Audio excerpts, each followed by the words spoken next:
है ना। यूएल का मतलब क्या होता है, अनऑर्डर्ड लिस्ट को मैं टारगेट कर रहा हूँ, और उसको मैंने बताया क्या कि ओवरफ्लो और ऑटो कर दिया है मैंने, ओवरफ्लो को ऑटो किया है। ठीक है, अभी आप देख सकते हो वो चीजें आ चुका है। समझ में आया कि कलर यहाँ पे किस तरीके से क्यों नहीं आ रहा था, इस चीज को समझना बहुत जरूरी है। क्लियर हुआ तो प्लीज कंफर्मेशन जरूर दे। मैंने यहाँ पे क्या किया था, सबसे पहले मैंने यहाँ के अंदर में डायरेक्टली एल आई पे जाके सब चीजें जब कर रहा था, तो ऑटोमेटिक वो सब प्रॉपर्टीज ऊपर जो मैंने दिया नहीं, वो ये जो है आप इस तरीके से यूएल को मैंने ओवरफ्लो कर दिया, तो ऑटोमेटिक इसके ऊपर यहाँ पे करेगा।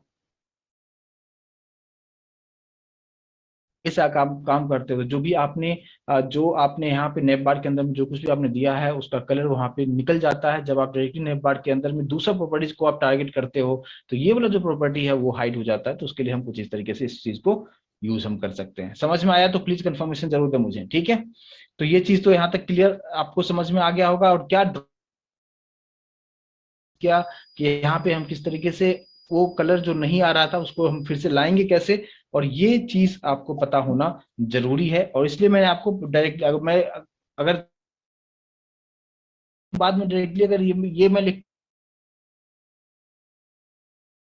लेकिन मैंने ये सबसे लास्ट में ऐड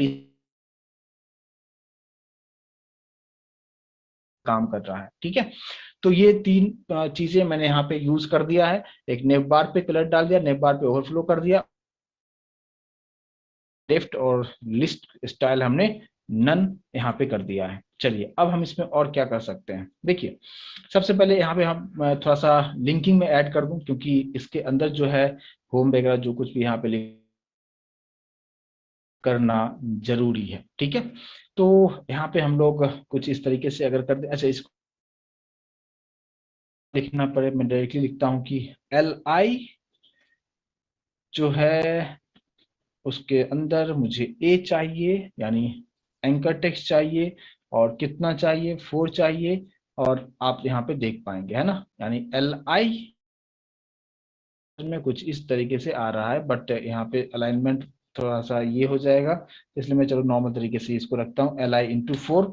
और यहाँ पे हम लोग इस एल आई के अंदर जो हमारे पास हमने जो रखा था यहाँ पे होम और अबाउट अस, प्रोडक्ट्स, और यहाँ पे कॉन्टैक्ट अस, कुछ इस तरीके से हमने रखा हुआ है। अब देखिए आप, अभी हमें क्या करना है, एंकर टेक्स्ट ऐड करना है इसमें लिंकिंग देने के लिए। तो a href equals to, just double quote करके इसमें हैश डाल देता हूँ। फिलहाल मैं किसी से लिंक नहीं कर रहा हूँ, और कुछ इस तरीके से हम क्लोज करेंगे। लेकिन ये ए जो होगा, ए का क्लोजिंग कहाँ होगा, इस होम के बाद होगा, कुछ इस तरीके से। क्लियर होगा। तो अब होम में क्या हो जाएगा, लिंक यहाँ पे आना चाहिए। अभी आप देख पाएंगे होम में लिंक आ रहा है, मैं थोड़ा सा जूम कर देता हूँ, ठीक है। अभी आप देखेंगे होम में लिंक आ चुका है। सेम उसी तरीके से आपको सभी में लिंकिंग आपको करना होगा। तो जस्ट अभी मैं यहाँ पे कॉपी करके यहाँ पे रखूंगा, इसी को कॉपी करके नीचे अबाउट अस में भी रख दिया है, प्रोडक्ट में भी रख दिया है, और कॉन्टैक्ट अस में भी रख दिया है। और इस एक को जो है यहाँ से कट करके आप अबाउट अस के बाद रखें, और यहाँ से भी कट करके प्रोडक्ट्स के बाद रखें, और इस एक को भी यहाँ से हटा के यहाँ पे रख दिया। ठीक है, यानी इस एल आई के अंदर में हमने एंकर टेक्स्ट रखा, उसके अंदर में होम है, यानी अब इसमें लिंक आपको यहाँ पे मिल जाएगा, आप देख पाएंगे। ठीक है, इसको मैं निकाल देता हूँ अभी, सिंपल सा यहाँ पे आप देखेंगे सभी में लिंक आ चुका है। तो लिंक को मैंने यहाँ पे ऐड कर, अभी कहीं पे वो जाएगा नहीं, सभी में लिंक आप यहाँ पे देख पा रहे होंगे। अब यहाँ पे थोड़ा सा और चीजों को हमें करना होगा, और वो क्या करना होगा कि अब हम इस लिस्ट को, यहाँ पे जो है एंकर टेक्स्ट में जो भी चीजें आ रहा है, इसको थोड़ा सा कलर पे हम लोग थोड़ा सा काम करेंगे। दूसरा कि ये जो अंडरलाइन आ रहा है, वो अंडरलाइन हमें नहीं चाहिए। आप देख रहे हो होम के नीचे अंडरलाइन आप, तो यहाँ पे कैसे हम करेंगे देखते हैं। तो हमें अभी काम किस पे करना है, अब मुझे इस ए पे काम करना है। ठीक है, तो ए को टारगेट हम कैसे करेंगे, ए को टारगेट करने के लिए फिर से मैंने क्या ले लिया, नेव बार जो क्लास है, मेन क्लास वो है, उसके अंदर एल आई है। एल आई तो क्लास नहीं है, जस्ट टैग है। और उस एल आई के अंदर जो आप सबसे पहले पैडिंग सेट कर दो, क्योंकि सब काफी एक दूसरे से क्लोज है। ठीक है, सपोज मैंने यहाँ पे रखा 3 पिक्सल और 3 पिक्सल, ठीक है ना, कुछ इस तरीके से दे दिया। और पैडिंग क्या होता है, यहाँ पे दो वैल्यू लिखा तो एक टॉप बॉटम लेफ्ट राइट को रिप्रेजेंट करता है, ठीक है। अगर ये दे दिया मैंने, एक पैडिंग सेट कर दिया। उसके बाद मैं यहाँ पे टेक्स्ट डेकोरेशन नन करता हूँ। टेक्स्ट डेकोरेशन क्या करूंगा, नन। तो इससे क्या होगा, टेक्स्ट डेकोरेशन नन करने का मतलब क्या है, जो अभी हमारे पास जो हाइपर टेक्स्ट जो आ रहा है उसके नीचे जो ये जो आ रहा था वो निकल जाएगा। अभी आप देख पा रहे हो, नीचे जो अंडरलाइन आ रहा था वो चीजें यहाँ से निकल जाएगा। समझ में आ रहा है तो प्लीज कंफर्मेशन जरूर दें, ठीक है। ये दोनों चीज का क्या मतलब हुआ। पैडिंग को थोड़ा सा मैं और बढ़ा देता हूँ, 5 पिक्सल रखता हूँ मैं, ठीक है। 5 पिक्सल रखता हूँ तो थोड़ा सा स्पेसियस, थोड़ा सा अच्छे से आप देख पाएंगे, ठीक है। कुछ इस तरीके से आप देख पाएंगे। और ये इस तरीके से हो गया। और दूसरा जो अंडरलाइन था उसको हटाने के लिए हमने क्या यूज किया, टेक्स्ट डेकोरेशन यूज किया। टेक्स्ट डेकोरेशन नन कर देंगे, ये प्रॉपर तरीके से काम करेगा। उसके बाद ये जो कलर है ना, कलर आप देखेंगे थोड़ा सा अलग टाइप का कलर है, मैं इस पे थोड़ा सा उभर के नहीं आ रहा है। तो अगर मैं कलर जो है यानी टेक्स्ट की कलर की बात कर रहा हूँ कि इसका जो कलर है मैंने कर दिया व्हाइट कलर, ठीक है। अगर व्हाइट कलर देते हैं तो अभी आपको पहले से काफी बेहतर आपको दिखता हुआ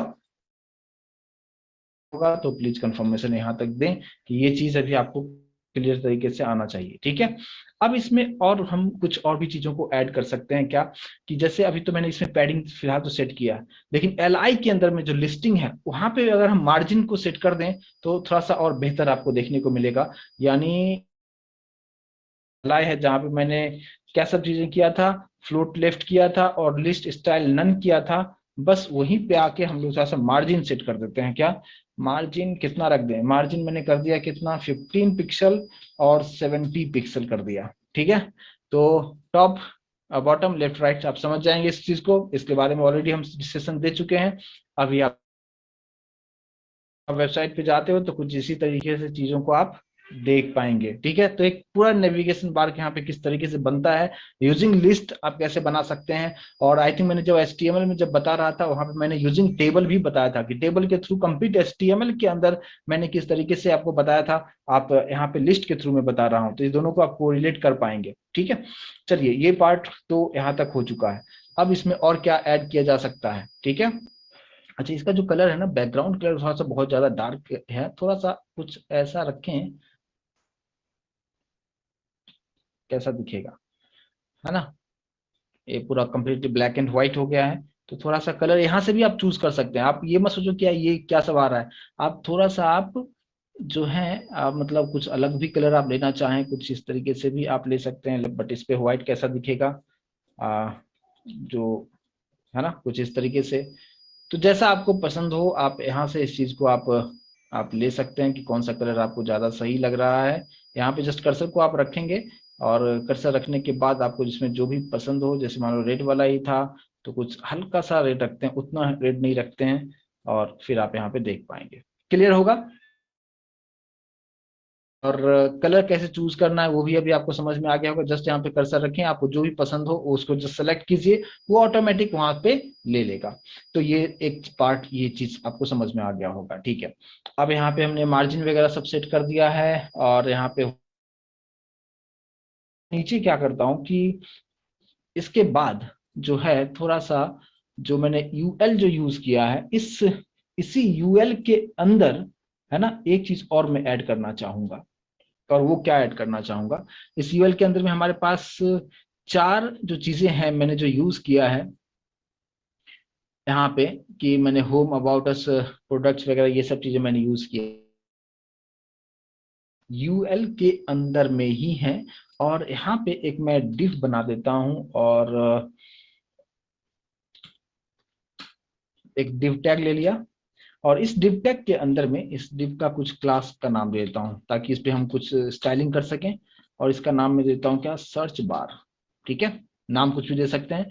और सर्च बार मैंने इसलिए दिया है क्योंकि मैं यहाँ पे एक बनाना चाहूंगा इनपुट टाइप टेक्स्ट। और इसका कुछ हम नाम यहाँ पे दे दें, नाम नहीं भी दे चलेगा, जस्ट प्लेस होल्डर ऐड कर देते हैं।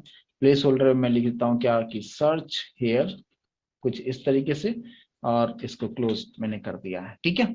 अगर मैं इस तरीके से करता हूं तो आप देखेंगे कि कुछ सर्च जो हेयर है वो थोड़ा सा नीचे आ गया है, क्योंकि इधर स्पेस प्रॉपर तरीके से नहीं मिल रहा था, क्योंकि मैंने इसका मार्जिन थोड़ा सा ज्यादा रखा है। ये जो मार्जिन मैंने रखा है इसको अगर मैं थोड़ा सा कम मार्जिन दूं तो ज्यादा सही रहेगा। तो मैं चाहता हूँ एक ही लाइन में सब प्रॉपर तरीके से फिट बैठ जाए। 17 की जगह पे 50 रखते हैं, तो अभी आप यहाँ पे देख पाएंगे। अभी क्लियर है? होम, अबाउट अस, प्रोडक्ट्स, ये सब चीजें हैं, ठीक है, कॉन्टेक्ट अस, और यहाँ पे ये चीजें आपके सामने आ चुका है। और प्लेस होल्डर जो मैंने ऐड किया था, जिसकी वजह से सर्च हेयर आप सर्च कर सकते हैं, ठीक है। जस्ट डिजाइन यहाँ पे आप इस तरीके से बना देंगे। अब सर्च बार पे जो है, सर्च बार जो आप देखेंगे वो बेहतर नहीं दिख रहा है, इसको मैं थोड़ा सा नीचे रखना चाहूंगा। जिस तरीके से ये सभी जो है सेंटर में आपको दिख रहा है, सेम उसी तरीके से यहाँ पे भी मुझे से काम करेगा। पैडिंग सेट कर देते हैं, और थोड़ा सा यहाँ पे जो है नीचे हम लोग आएंगे, और डायरेक्टली हम लोग सर्च बार जो मैंने नाम दिया था, क्या दिया था, सर्च बार दिया था, है ना। तो इसी सर्च बार को कॉपी करते हुए मैंने यहाँ पे रखा है कि डॉट सर्च बार, और इसको टारगेट करते हुए मैं यहाँ पे कुछ चीजों को ऐड करूंगा। इसको मैं कर देता हूँ क्या, फ्लोट राइट करता हूँ, ठीक। ये जो बीच में था एक कंप्लीटली राइट हैंड साइड में आ गया है ना थोड़ा सा। तो उस तरीके से भी कर सकते हैं, लेकिन अगर आपको लग रहा है कि वो स्पेस सही था तो उसको वहीं रखें, बट आप वहां पे कर सकते हैं। अगर मैं ये नहीं भी यहाँ पे फ्लोट राइट रखता हूँ, तो ये स्पेस यहाँ भी ठीक है, बीच में थोड़ा सा गैप रहेगा, चलो ठीक है, ओके है। तो फ्लोट राइट अगर आप चाहें इसको एकदम कॉर्नर में रखना, तो क्योंकि बहुत सारी वेबसाइट में एकदम कॉर्नर में होता है, अगर आप उस तरीके से रखना चाहें तो उस तरीके से भी रख सकते हैं, लेकिन अगर आप नहीं रखना चाहते हैं तो आप यहाँ पे फ्लोट राइट मत यूज कीजिए, ठीक है। तो ये आपका चॉइस है कि आप किस तरीके से रखेंगे। यहाँ पे लेफ्ट राइट, अगर आप सेंटर, आप में से कोई बोल रहे हैं कि सेंटर करेंगे, सेंटर करने का मतलब ये जो है पूरा, है ना, उसके सेंटर में आ जाएगा, लेकिन वो मुझे नहीं चाहिए, मुझे यहाँ पे चाहिए था, या आप सिंपल सा यहाँ पे चाहिए था, तो ये ठीक है, इस प्लेस पे मेरा ठीक लग रहा है। चलिए, अब इसका जो कलर है वो अगर हम लोग इसके अंदर जो भी पैडिंग मैं पहले सेट कर देता हूँ। तो यहाँ पे मान लीजिए कि पैडिंग मैं कर देता हूँ कितना, इसको 12 पिक्सल रख के देखते हैं कि कितना तक फिट बैठता है, उसके अकॉर्डिंगली हम चीजों को देखेंगे। 12 पिक्सल एंड 50 पिक्सल अगर मैं रखता हूँ, अभी आप देख पाएंगे कंप्लीटली एकदम फिट बैठ रहा है, ओके है ना। कंप्लीटली सेंटर में आ चुका है, यानी ऊपर नीचे इसके अकॉर्डिंगली वो चीजें आ चुका है यहाँ पे, ठीक है। अब यहाँ पे एक चीज और करें कि मैंने यहाँ पे रखा क्या, कलर व्हाइट, ठीक है। कलर व्हाइट ये जो है इसकी बात कर रहा हूं, लेकिन इसमें कलर जो है मैं थोड़ा सा दूसरा दे के देखें क्या, ब्लू कलर। तो अगर आप यहाँ पे जो चीजें होगा, आप जो डार्क अभी यहाँ पे जो देख पा रहे हो, तो लाइट सा आपको दिखेगा, बट अभी कलर अगर नहीं भी देंगे उससे कोई फर्क नहीं पड़ेगा, इसको छोड़ दो, ठीक है। ये सिंपल जिस तरीके से नॉर्मल हम यहाँ पे छोड़ दिया। तो सर्च बार को किस तरीके से हमें मैनेज करना है, इस चीज को सभी लोग समझ में आया क्या? तो प्लीज एक बार कंफर्मेशन जरूर दें कि सर्च बार यहाँ तक आपको अच्छी तरीके से समझ में आना चाहिए। अब हम लोग सर्च बार के अलावा अब हम लोग काम करेंगे कि चलो ठीक है, ये तो ठीक है, सर्च बार जो है उस पे मैंने एडिंग कर दिया, लेकिन अब हम इस पर्टिकुलर जो इनपुट है उस पे हम काम करते हैं, ठीक है। इनपुट का मतलब क्या, कि देखो अभी आप, ये जो मैंने अभी काम किया, किस पे काम किया था, डिव का, है ना। ये जो डिव था उसको मैंने बिल्कुल सेंटर में रखा है, लेकिन अब ये जो इनपुट वाला जो चीजें हैं इस पे अगर हम काम करें, तो हम यहाँ पे, और आपका जो स्टाइल होगा वहां पे स्टाइलिंग जो होगा उसकी वजह से वो काफी बेहतर डिजाइन आपको दिखाएगा। तो अब मैं यहाँ पे करता हूँ क्या, कि सर्च बार जो है, ये हमने जो सर्च बार रखा हुआ है, और लेकिन ये वाला जो पर्टिकुलर पार्ट है, ये हमारा जो टेक्स्ट है ना। अगर यहाँ पे मैं इनपुट पे अगर मैं कोडिंग करूँ, है ना, कि इनपुट भी एक टैग है, तो इनपुट को ही अगर मैं डायरेक्टली टारगेट करता हूँ, तो काम किस तरीके से कर सकता है, ठीक है। देखिए यहाँ पे मैंने क्या रखा, डायरेक्टली मैंने यहाँ पे क्या लिखता हूँ, इनपुट, ठीक है। क्योंकि टैग को हम डायरेक्टली कर सकते हैं, अगर क्लास और आईडी होता है तो उसके अकॉर्डिंगली डॉट और हैश लिखना है, बट आप डायरेक्टली टैग को भी आप कर सकते हो। तो इनपुट मैंने डायरेक्टली लिखा, और इसका बॉर्डर मैं देखता हूँ कि बॉर्डर जो होगा कुछ इस तरीके से रखता हूँ, 2 पिक्सल सॉलिड, कौन सा, ब्लैक कलर यहाँ पे रखता हूँ, ठीक है।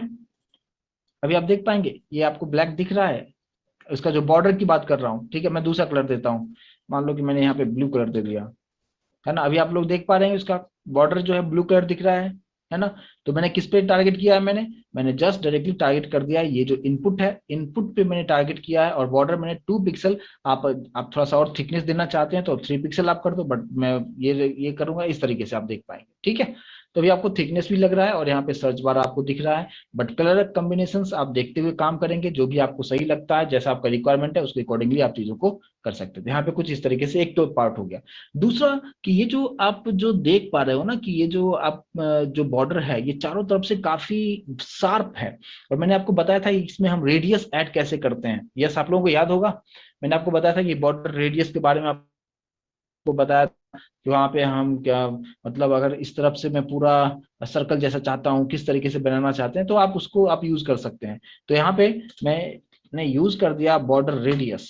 बॉर्डर रेडियस मैं डायरेक्टली एक ही रख देता हूँ, उसमें अलग अलग वैल्यू नहीं पास अगर करूँ, और डायरेक्टली अगर मैं देना चाहूँ बॉर्डर रेडियस, मान लो कि मैंने दे दिया 14 पिक्सल अगर मैं देता हूँ, ठीक है, 14 पिक्सल अगर मैं यूज करता हूँ, अभी आप देख पाएंगे, क्लियर होगा, ठीक है। तो ये कितना आपको चाहिए वो आपका चॉइस है, और किसमें कितना बेहतर दिखता है बस उस चीज पे आपको फोकस करके आप इस चीज को आप ले सकते हैं। लेकिन मैं यहाँ पे सजेस्ट करूंगा कि इस केस में इसका जो है ब्लू कलर थोड़ा सा अलग तरीके से दिख रहा है, तो अगर आप इसको ब्लैक रखें तो ज्यादा बेहतर, जो स्टैंडर्ड होता है आप वो चीजें यूज करें तो ज्यादा बेहतर आपको देखने को मिलेगा, ये ज्यादा अच्छा लग रहा है। बट ये डिपेंड करता है कि आप किसके लिए वेबसाइट बना रहे हैं, उनका क्या रिक्वायरमेंट है, वो चीज आपको देखना होगा, और फिर उसके अकॉर्डिंगली इस चीजों को आप बेहतर तरीके से कर सकते हैं। क्लियर होगा यहाँ तक, तो चीजें क्लियर होगा। चलिए अब बात करते हैं कि अगर आप यहाँ पे हम लोग ऐसा रखता हूं तो फिंगर बन रहा है, ठीक है, लेकिन अगर मैं चाहता हूं क्या कि अगर मैं यहाँ पे कर्सर रखूं जैसे ये होवर हो, तो कुछ अलग तरीके से इसका कलर होना चाहिए, तो वो चीज अगर मैं करना चाहूं तो भी आप यहाँ पे कर सकते हैं। कैसे करेंगे, आपको काम किस पे करना पड़ेगा, तो देखिए अभी आपने जो है हमने यहाँ पे जो काम किया था, नेव बार के अंदर एल आई है, एल आई के अंदर ए है, और एक पे मैंने ये सब चीजें text decoration none colour white कर दिया था, जिसकी वजह से ये आपको व्हाइट कलर में दिख रहा है, ठीक है। लेकिन अब मैं चाहता हूँ कि उस पर जब मैं कर्सर को रखूं यानी जैसे होवर करूं तो कुछ चीजें वहां पे चेंज होना चाहिए, तो इसी के नीचे कहीं पे भी कर सकते हैं। मैंने यहाँ पे क्या रखा कि नेव बार से लिंक करते हुए एल आई के अंदर जो ए है, ए पे अगर होवर करते हैं, होवर मतलब क्या, जैसे कर्सर को आप रखते हो आप, तो वो कैसा होना चाहिए, अगर मान लो मैं कलर चाहता हूं कि कलर जो है आ, कैसा होना चाहिए, येलो हो जाना चाहिए या लाइट येलो होना चाहिए, ठीक है, लाइट येलो होना चाहिए कुछ इस तरीके से, ठीक है।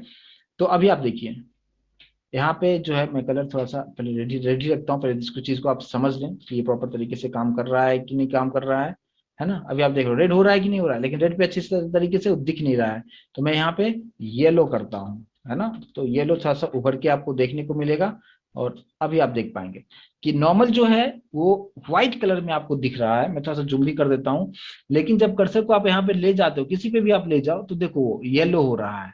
समझ में आ रहा होगा तो प्लीज कंफर्मेशन जरूर दें कि होवर का क्या कंसेप्ट है, इसको आप अच्छी तरीके से समझ पाएंगे। क्लियर होगा सभी लोगों को, प्लीज कंफर्मेशन जरूर दें। तो ये आप होवर आप इस तरीके से आप यूज आप कर सकते हो आप, ठीक है। और प्लस आप इसमें और भी अगर इसका आप बैकग्राउंड भी कर सकते हो, कि सिर्फ यही नहीं कि आप सिर्फ कलर ही देना चाहो, आप अगर इसमें बैकग्राउंड भी चाहते हो कि इसका सिर्फ बैकग्राउंड चेंज हो जाए, ऐसा पूरा नेविगेशन बार का नहीं चेंज होना चाहिए, सिर्फ इसका होना चाहिए, तो भी आप यहाँ पे भी सेट कर सकते हो। कि जैसे मैंने कलर यहाँ पे सेट कर दिया, और फिर मैंने यहाँ पे लिख दिया क्या, बैकग्राउंड कलर मैं चाहता हूँ कैसा हो जाए, बैकग्राउंड कलर व्हाइट हो जाए, व्हाइट पे कैसा दिखेगा, यानी व्हाइट पे येलो कैसा दिखेगा, है ना। थोड़ा उतना अच्छा नहीं दिख रहा है, लेकिन आप दूसरा कलर यहाँ पे मैं ग्रे कर देता हूँ, देखो दोनों करता हूँ,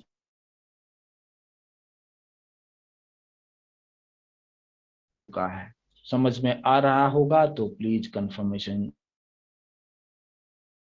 जरूर दें कि ये काम किस तरीके से कर रहा है, ठीक है। तो अब आप बताओ कि अगर आपसे ये पूछा जाए कि अगर आपको नेविगेशन बार बनाना हो तो कितना आप टाइम लेंगे बनाने के लिए, है ना। चीजों को समझना आसान होगा, अगर आप यहाँ पे कुछ लोगो ऐड करना चाहें, लोगो भी ऐड कर सकते हैं। मैंने आपको जब एचटीएमएल में एक छोटा सा प्रोजेक्ट बताया था, वहां पे बताया था कि प्रोजेक्ट यहाँ पे किस तरीके से आप ऐड कर सकते हैं, यानी एक इमेज को कैसे ऐड कर सकते हैं। तो ये मैक्स टू मैक्स, अगर क्योंकि मैं यहाँ पे आपको समझा भी रहा हूँ और कर भी रहा हूँ, लेकिन अगर आप खुद से चुपचाप आप बैठ के अगर आप करते हो तो मैक्स टू मैक्स मतलब 10 मिनट्स काफी है। 10 मिनट्स में आप इस तरह का डिजाइन आप प्रॉपर तरीके से बना सकते हो, और अलग अलग पेजेस बना के और सभी को आपस में लिंक भी आप कर सकते हो। क्लियर होगा, ये चीजें समझना आसान होगा। तो आपको जस्ट मैंने एक बताया कि सीएसएस अगर है तो कितना आसानी से आप स्टाइलिंग वगैरह कर सकते हैं। किसको टारगेट करना है बस उस पर आप आराम से यहाँ पे चीजों को आप इम्प्लीमेंटेशन करते हुए आप इसको बहुत ही आराम से इस चीज को आप कर सकते हैं। मैं उम्मीद करता हूं कि ये जो नेविगेशन बार हम कैसे बनाते हैं इस चीज को आप अच्छी तरीके से समझ पाए होंगे, राइट। तो आप लोग एक अच्छा सा नेविगेशन बार आप बना सकते हो और बना के आप जरूर मुझे सेंड अप करेंगे, ठीक है। चलिए अब हम लोग बात करते हैं क्या कि एक कंसेप्ट आता है क्या, छोटा सा कंसेप्ट है उसको भी आप समझ लीजिए। कि जैसे हम लोग लिखते हैं ना, पिक्सल लिखते हैं या परसेंटेज लिखते हैं, और दोनों में मैंने आपको डिफरेंस एक्सप्लेन किया था। आई होप कि आप लोगों को याद होगा, याद है क्या? मैंने एक चीज बताया था आपको कि जब भी आप परसेंटेज लिखते हैं तो क्या होता है, और जब आप कोई भी चीज को पिक्सल में आप लिखते हो तो क्या होता है, दोनों में डिफरेंस पता है क्या? यस और नो? बताया था मैंने। मैंने दोनों को एक्सप्लेन किया था कि कब आप परसेंटेज लिखते हो तो क्या होता है, और आप जब पिक्सल लिखते हैं तो क्या होता है, ठीक है। तो यहाँ पे एक चीज, एक टर्म आता है क्या, अगर हम बात करें, ठीक है। तो पिक्सल की अगर हम बात करते हैं, जैसे मान लीजिए कि इसमें पिक्सल के अलावा कुछ और भी चीजों को मुझे बताना है, इसलिए मैं थोड़ा सा इस चीज को बता दूं ताकि आप सीएसएस में जो मेजरमेंट होता है ना कि 1 पिक्सल अगर आप लिखते हैं या 1% आप लिखते हो, 1% आप लिखते हो आप, है ना, तो अलग अलग इसका क्या यूनिट है उसके बारे में थोड़ा सा आपको जानना जरूरी होगा। तो देखिए यहाँ पे जैसे कि मान लीजिए कि मैंने एक डिव ले लिया और डिव की क्लास का नाम दे दिया सपोज बॉक्स, ठीक है। इसके अंदर मैं कुछ कंटेंट अभी लिख नहीं रहा हूँ, जस्ट इसको एम्प्टी छोड़ दिया है। और स्टाइलिंग में इसको थोड़ा सा कर देता हूँ, मान लो कि विड्थ मैंने दे दिया कितना, 600 पिक्सल दे दिया विड्थ। डायरेक्टली कैसे लिख रहा हूँ, डॉट बॉक्स, और बॉक्स को टारगेट करते हुए हमने, बॉक्स को टारगेट करते हुए मैंने यहाँ पे इसको दे दिया विड्थ, विड्थ दे दिया मैंने 600 पिक्सल। और यहाँ पे हाइट, हाइट मैंने दे दिया 300 पिक्सल। और बैकग्राउंड कलर भी सेट कर देता हूँ, बैकग्राउंड कलर मैंने कुछ कैसा ले लेते हैं, कुछ इस टाइप का एक ले लिया है, ठीक है। और बॉर्डर भी सेट कर देता हूँ, बॉर्डर मैंने दे दिया कि 2 pixel solid, solid solid solid blue colour दे दिया, ठीक है। तो आपको कुछ इस तरीके से यहाँ पे देख पाएंगे, ठीक है। ये मैंने क्या यूज किया है, पिक्सल यूज किया है। पिक्सल का मतलब ये होता है कि ये कांस्टेंट एक हो जाता है चीजें, ठीक है। कांस्टेंट का मतलब ये होगा कि जैसे अगर मैं इसको छोटा में करूंगा, आप देख सकते हो ये कट रहा है ना, ये चीजें कट चुका है, ये कट जा रहा है, और नीचे आपको स्क्रॉल बार अगर आता है तो ये होता है पिक्सल। पिक्सल का मतलब हर चीज फिक्स हो जाएगा, वो रिस्पॉन्सिव नहीं होगा, आपके स्क्रीन के अकॉर्डिंगली वो काम नहीं करेगा। जैसे मान लीजिए इसके अंदर मैं कुछ कंटेंट अगर मैं डाल के आपको दिखाऊंगा आपको, ठीक है। इस डिव के अंदर में हमने कुछ एक डमी टेक्स्ट यहाँ पे मैं रख देता हूँ, और फिर अगर आप देखेंगे कि अभी आपको प्रॉपर तरीके से यहाँ पे दिख रहा होगा, प्रॉपर तरीके से यहाँ पे उसके अंदर में कंटेंट दिख रहा है। लेकिन अगर स्क्रीन छोटा अब मैं करता हूँ, ठीक है, तो देखो कंटेंट कट रहा है ना। अगर आपको इसको रीड करना होगा तो आपको इसको स्क्रॉल कर तरीके से आप रीड कर सकते हैं, अदरवाइज इसको रीड करना थोड़ा सा मुश्किल होगा। और ये होता है पिक्सल, ठीक है। तो पिक्सल में सब कुछ फिक्स होता है, और इसको एब्सोल्यूट मेजरमेंट भी कहते हैं इसको, क्योंकि यहाँ पे हर चीज आपको फिक्स करना होता है। लेकिन इसी को अगर आप किस तरीके से अगर आप यूज करते हैं, अगर आप परसेंटेज की तरफ आप अगर आप यूज करते हो तो ये प्रॉपर तरीके से ये काम करेगा। और इस केस में क्या होगा कि जैसे देखिए परसेंटेज, इसमें डिफरेंस क्या है, आपसे इंटरव्यू में कभी कभी आपसे ये पूछा जाता है। तो जैसे मान लीजिए मैंने अभी 600 पिक्सल लिख दिया था, अब मैंने विड्थ जो है परसेंटेज में देता हूँ, जैसे मान लो कि मैंने लिखा कि 50%, ठीक है। तो परसेंट लिखने का ये मतलब होता है कि किसी न किसी से कंपैरिजन करेगा कि इसका 50% है ना। तो यहाँ पे अगर मैं 50% की बात करूं तो ये 50% किसका लेगा, ये है ना। तो ये 50% किसका लेगा, ये अपने रूट का, यानी ये पूरे पेज का जो है ये 50% ले लेगा। तो इस केस में क्या होगा कि आप देख देख सकते हो, आप अगर ये स्क्रीन छोटा हुआ तो आप देख सकते हो ये छोटा हो चुका है, क्योंकि अभी इसके सामने यहाँ पे जितना स्क्रीन है उसका 50% ये दिख रहा होगा। अगर मैं स्क्रीन को और छोटा करूंगा तो ये सबसे छोटा हो चुका है ये, ठीक है। तो उसके अकॉर्डिंग जैसे देखो यहाँ पे स्क्रीन को मैं थोड़ा सा बढ़ा रहा हूँ, तो ये जो स्क्रीन है यहाँ से लेके यहाँ तक ये फुल स्क्रीन 100% है, लेकिन 100% में से वो कितना दिख रहा है, 50% ही दिख रहा है। लेकिन जैसे जैसे स्क्रीन छोटा होगा, अभी आप देख सकते हो कि यहाँ पे इधर 50% है और ये वाला पार्ट 50% है, ठीक है। तो यहाँ पे कंप्लीटली जो है, जो पूरा जो पेज है उसके साथ कंपैरिजन करता है कि उसके रिस्पेक्ट में कितना परसेंट इसको यहाँ पे चीजों को वहां पे मेजरमेंट के लिए यूज किया जाएगा। जैसे अभी मैंने फुल स्क्रीन कर दिया, तो फुल स्क्रीन के अकॉर्डिंग देखा जाए तो ये 50% है, यानी ये 50% इधर खाली है, व्हाइट स्पेस है, और 50% में ये चीजें आप देख पाएंगे। तो इसको आप कंप्लीटली इस तरीके से आप कर सकते हो कि परसेंटेज का मतलब किसी और के साथ कंपैरिजन करते हुए चीजों को वो समझता है। ठीक है, तो सेम उसी तरीके से अगर जैसे मान लो कि मैंने यहाँ पे जो है रखा कितना, सिर्फ मैं रखता हूँ 10%। इसका 10% है, इस पूरे पेज का 10% ही स्पेस उसने लिया है।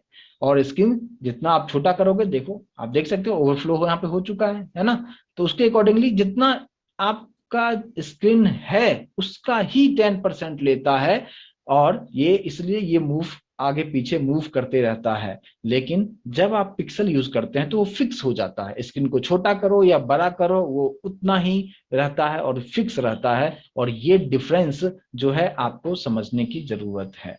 ठीक है, तो यहाँ पे ये चीज क्लियर है, ऑटो एडजस्टमेंट तो है, बट यहाँ पे किस तरीके से काम कर रहा है, अगर आपसे पूछा जाए परसेंटेज अगर दिया तो किसके रिस्पेक्ट में परसेंटेज दिया जाता है ना। तो वो आपको बताना पड़ेगा कि आपको यहाँ पे जो इसका पेरेंट है, इसका पेरेंट कौन है, ये पूरा पेज है। HTML का जो है यहाँ पर अगर आप चीजों को अगर आप देखोगे कि यहाँ पे जो मैं यहाँ पे जो दे रहा हूँ, ये जो बॉक्स बनाया है और यहाँ पे जो बॉक्स के अंदर जो भी चीजें दे रहा हूँ, ये किसके रिस्पेक्ट में काम करेगा, ये HTML के में सब कुछ हो रहा है। जो है हमारा रूट टैग होता है, रूट इवेंट होता है, ये पूरा फुल पेज का 10% ही दे रहा है। अगर छोटा होगा तो उसी का 10% होगा, नहीं होता है। ठीक है, जैसे कि इसमें अगर मान लीजिए कि हमारे पास एक बॉक्स में यूज किया है, ठीक है, यानी एक चीज मैंने यूज किया है। सपोज आपको कि मैंने क्या किया कि एक बॉक्स के यानी ऐसे करता हूँ कि ये जो गिव है नाम हमने पास का नाम बॉक्स है, इसके अंदर एक बॉक्स बना देता हूँ। ठीक है, डॉट बॉक्स वन ना दे, ठीक है, टू ना देता हूँ। इस तरीके से मैंने यहाँ पे बनाया है। तो आप देखिए कि बॉक्स वन बॉक्स वैसे रखता हूँ, बॉक्स वन और बॉक्स टू में रखता हूँ। ठीक है, तो यहाँ पे काम किस तरीके से चलेगा, और मैंने बॉक्स वन में मैं पिक्सल रखा हूँ और यहाँ पे पिक्सल कर देता हूँ, और इसमें 600 पिक्सल कर दिया। ठीक है,